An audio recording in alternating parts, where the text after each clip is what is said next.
Good morning, students. We are going to continue with chapter 5, A Pound of Flesh. Before we continue, I will recall what we had concluded the chapter with in the previous video. If you all can remember that Bassanio had offered double the amount of the 3,000 ducats that he had borrowed. He had offered him 6,000 ducats. However, Shylock wouldn't accept even 6 times that amount, as he insists only on the penalty. And he says that I would have my bond. To this, Duke tells Shylock, how shalt thou hope for mercy, rendering none? He means to say to Shylock that how can you hope for mercy yourself when you show none? And Shylock, he responds to this by saying, what judgment shall I dread, doing no wrong? You have acquired many a purchased slave, which, like your donkeys and your dogs and mules, you use in abject and in slavish roles because you bought them. Shylock, by this dialogue, means that what judgment does he need to fear, as he hasn't done anything wrong? And then he further goes on to say that many of their own slaves have to work hard like mules and dogs and do awful tasks simply because they paid for them. He then goes on to say that the pound of flesh which I demand of him, that is Antonio, is dearly bought. It is mine and I will have it. He says that just like they have bought these slaves who work hard for them like mules and dogs and do awful tasks, similarly, even he has paid a lot for that pound of flesh and now he wants it. He then tells to the Duke that if you deny me, fie upon your law. There is no force in the decrees of Venice. I stand for judgment. Answer, shall I have it? And he continues to say to the Duke that if you refuse me, then the laws of Venice will lose their power. I wait for justice. Will I have it?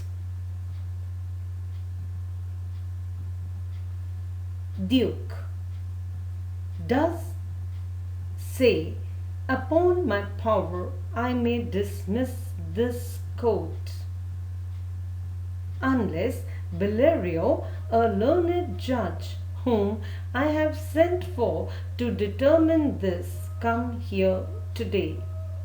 The Duke, instead of replying directly to Shylock, he says, I can dismiss the court if our legal expert Bellerio doesn't come today. I had asked him to come and act as a judge to settle this matter. At this point, a messenger from Padua, who's actually Portia's maid, Nerissa, in disguise, enters the court with a letter from Bellerio, and the content of the letter are that a learned young doctor of law from Rome has been recommended. The young man Balthazar is none other than Portia, who has come to argue the case for her husband Bassanio's best friend. To this, the Duke says, "You hear the learned Bellerio, what he writes? And here, I take it, is the doctor come." Enters Portia dressed like a doctor of law. So, who enters here as a doctor of law? Portia enters disguised as a learned doctor of law, Balthazar, and comes into the courtroom. And then Portia begins her interrogation. Portia asks Shylock, "Is your name Shylock?" To this, Shylock replies, "Shylock is my name."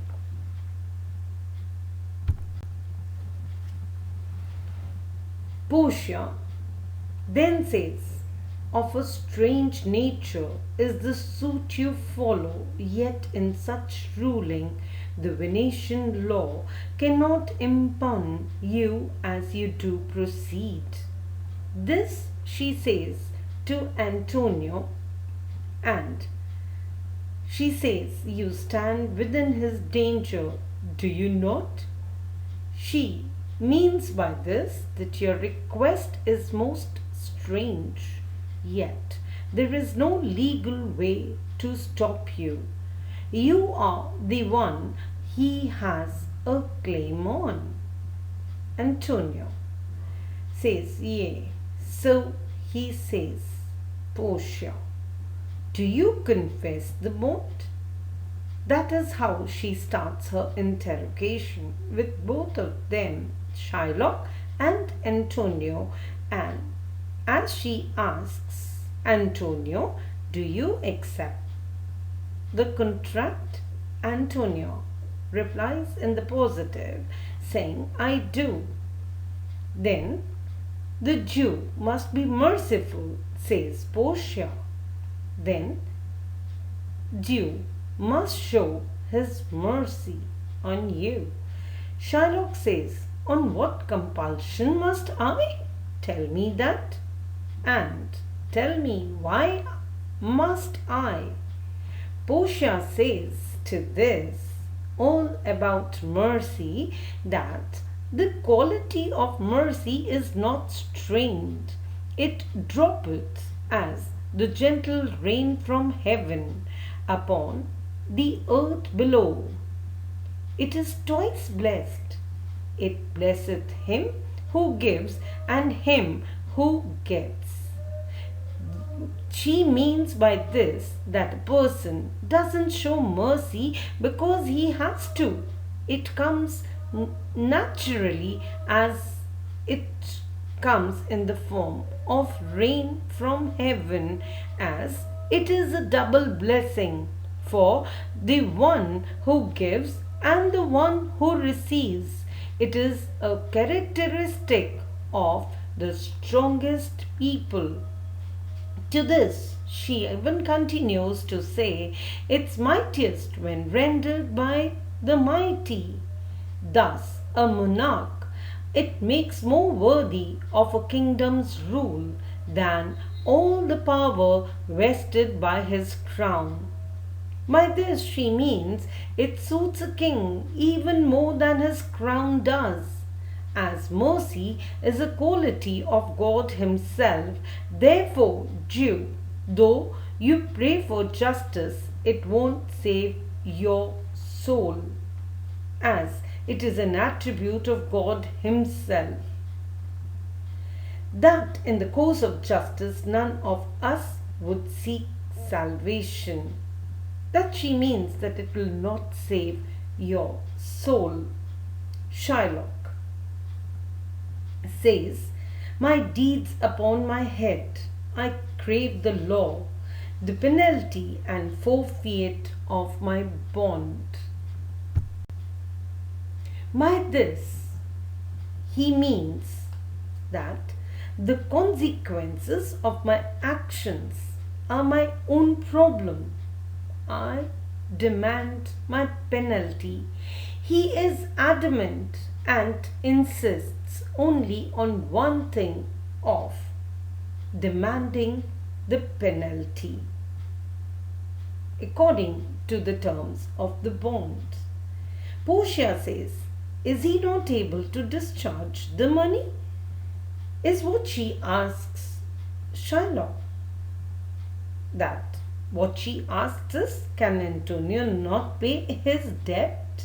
Bassanio says, yes, here I tender it for him in the court, yea, thrice the sum. Now he says, 3 times the borrowed amount of 3,000 ducats. If that will also not suffice, then Bassanio says, I will be bound to pay it 10 times over.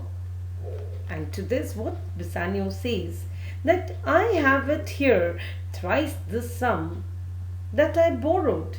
Well, if that is also not enough, I will pay it 10 times over. To this, how he says of, along with the 10 times over also, which will not satisfy Shylock, let us see what Bassanio offers to Shylock. Bassanio says, and put as bond my hands, my head, my heart. If this will not suffice, it must appear that malice outweighs truth. And to Duke he says, and I beseech you, bend once the law to your authority to do a great right, do a little wrong, and curb this cruel devil of his will. He says to the Duke then, I request you to use your authority to do what is right, curb this cruel devil of his will, of what he desires according to the terms of the bond. Children, now this is an entire concept of what is going to happen later related to the judgment given. Seeing that Shylock will not be deterred, Portia has no choice but to declare in favor of the Jew. Not even the Duke, she says, has the power to alter a contract. To do so would be to tamper with the very laws of Venice.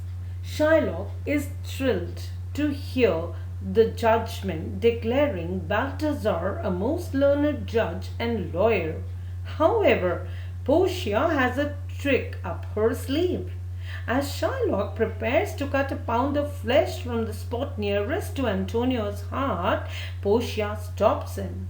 She looks at the contract once more and says that it clearly states that Shylock is entitled to nothing more than a pound of flesh. Therefore, should Shylock spill a single drop of Antonio's blood, he would be in violation of Venetian law by unlawfully harming a Christian.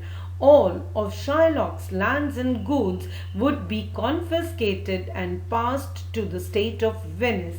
Hearing this, Shylock changes his mind at once, asking for the money he is owed. It is, after all, impossible to make even a small cut without spilling a single drop of blood.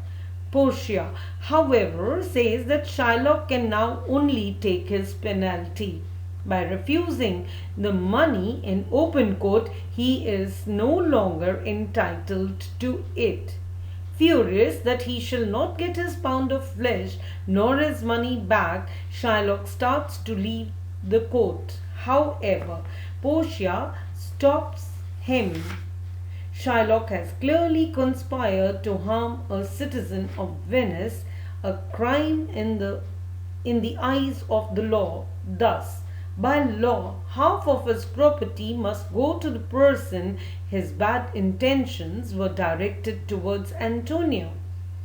The other half must go to the state of Venice. Over and above this, it would be left up to the Duke to see whether Shylock should live or be put to death for his actions. Dear students, now you will also have the concept of the worksheet given at the end of this video, which all of you will do in your fair notebooks. Thank you.